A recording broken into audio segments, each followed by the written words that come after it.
We all like electronic gadgets. Some of us even love them.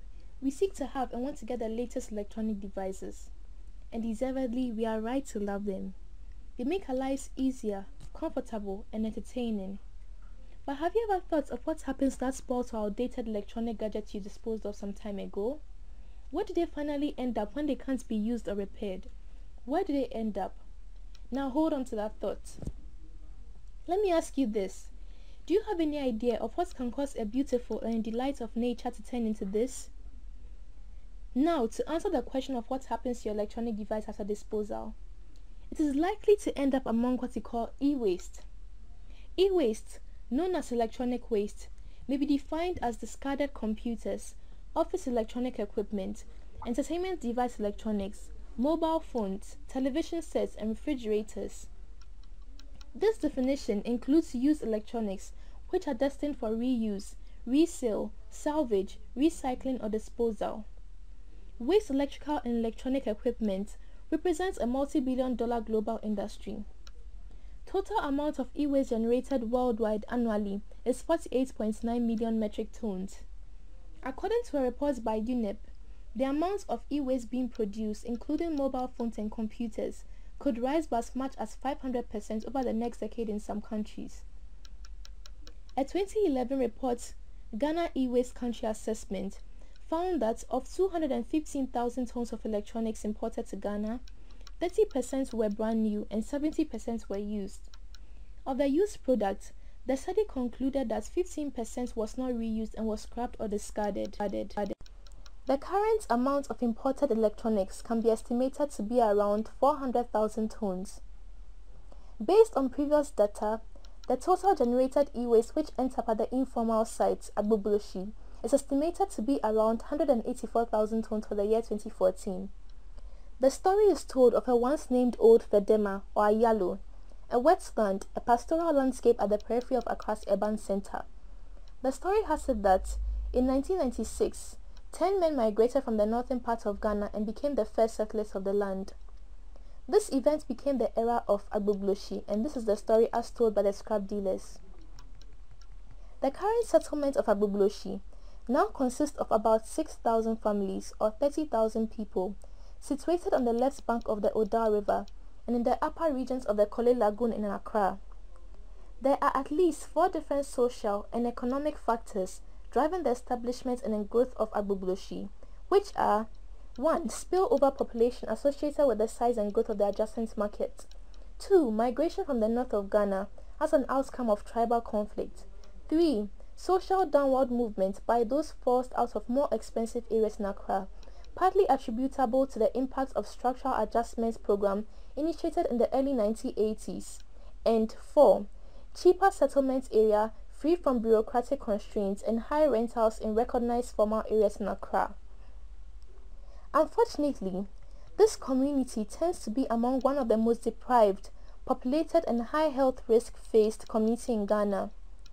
As reported by most reporters and researchers, the situation there does not make the place fit to be sometimes compared to rural areas, but a more worse kind of deprived rural area.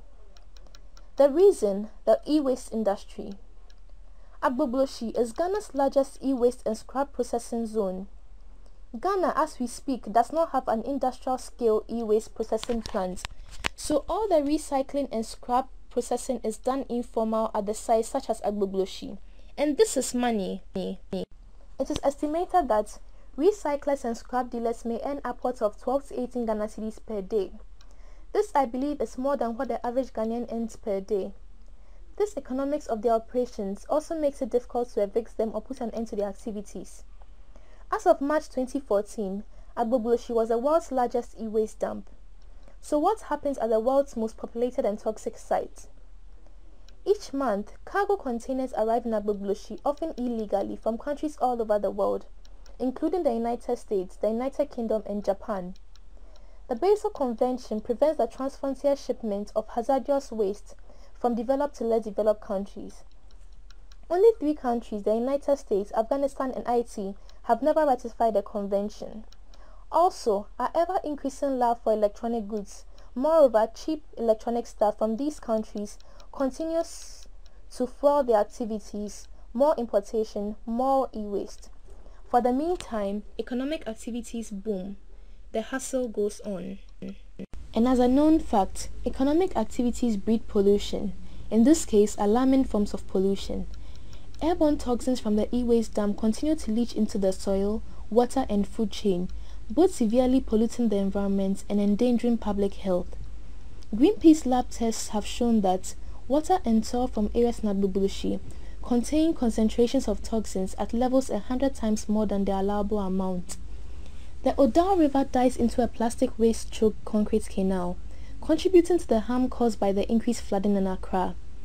Exposure to these fumes is especially hazardous to children, as these toxins are known to inhibit the development of the reproductive system, the nervous system and the brain. In similar e-waste processing areas, with conditions and demographics like those of Agbogbloshie, 80% of the children have dangerous levels of lead in their blood. Inhabitants often suffer from chronic nausea, headaches, chest and respiratory problems.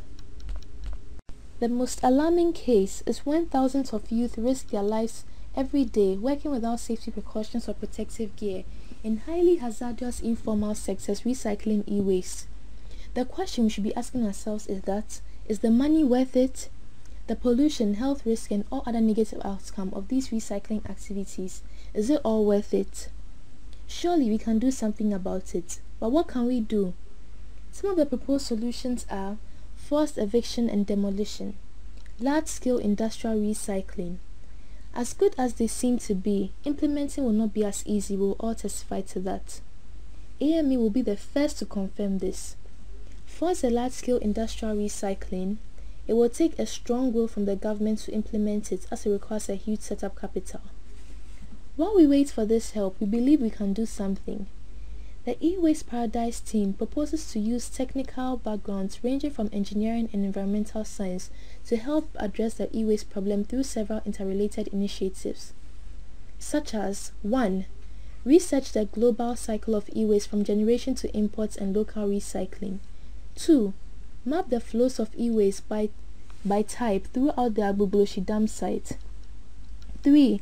Assess current methods for dismantling and disposal of e-waste at Agbogbloshie. 4. Educate the local youth community about the dangers. 5.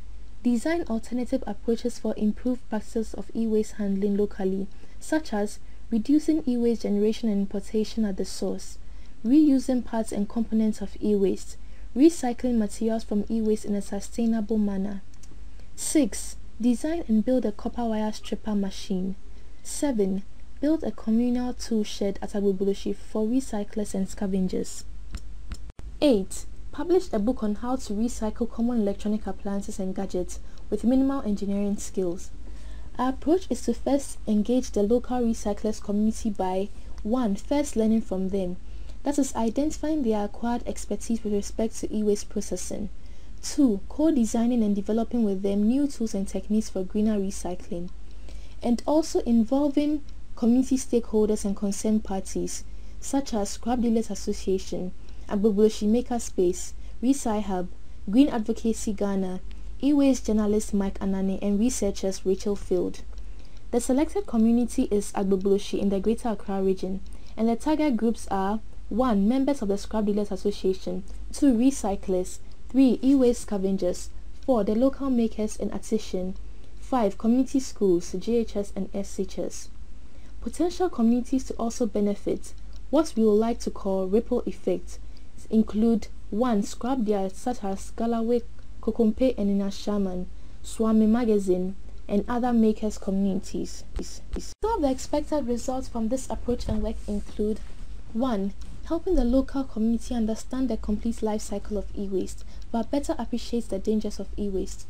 2. Coming up with new and effective methods of recycling e-waste through either elimination from electronic life cycle or efficient recycling. 3. Helping to generate more income for recyclers and scavengers through complete recycling and efficient new methods of recycling of parts of the e-waste which was previously not known to them. 4. A copper wire stripper will be built together with the community, helping to properly recycle and eliminate the air pollution caused by the copper wire. This is their topmost recycling activity. This will spread the technology, reduce pollution, and generates more income from the scrap dealers and recyclers while maintaining the quality of the copper. 5. Working together with the community to enable the scrap dealers and scavengers build their own in the future. 6. Communal tool shed at Agbogbloshie for recyclers and scavengers, which can help improve their working conditions and reduce the health risk associated with their work. 7. Launch a guidebook to help amateur recyclers and the general public to recycle common household electronic gadgets and devices which otherwise would have ended up as e-waste. 8. Recycled electronic components will be sold at a very cheap price to schools, students, electronic shops and makers community to be used in the studying of electronics and also serve as another source of income for the recyclers. 9. A documentary will be shot to increase public awareness of e-waste pollution and its dangers to the community through flooding, health issues and environmental degradation. 10. Knowledge will help us build a more complex recycle machines. Further funds can be sought to complete these machines in subsequent years. If you are wondering who we are the E-Waste Paradise team, part of a very big family creativity group KNUST. The group is made up of undergraduate students from all disciplines, including engineering, physical science, health science, business, arts, to mention a few. The main purpose of the group is to create the platform for students to use their academic knowledge and what they learn in class to apply practically in solving societal problems. From this platform, with this goal of making our communities better and solving our problems with the knowledge obtained from the class, sprang the E-Waste Paradise team. We believe that through volunteerism and community service, even as students and youth of our nations, we can use technical knowledge backed by interdisciplinary background with a unique approach of community involvement, bottom-top approach and stakeholder support. We can solve our community's problems, improve working conditions of recyclers, reduce air pollution by stopping them from burning off cables through the provision of efficient alternatives, increase income of the youth and recyclers by 40 to 50% by using the copper wire stripper, help to establish a footprint for e-waste recycling and reuse, and finally, establish a case for youth in volunteerism work and community service. We believe clean, efficient recycle is possible. So must you. E-Waste Paradise. Rethink, recycle, reuse. Thank you.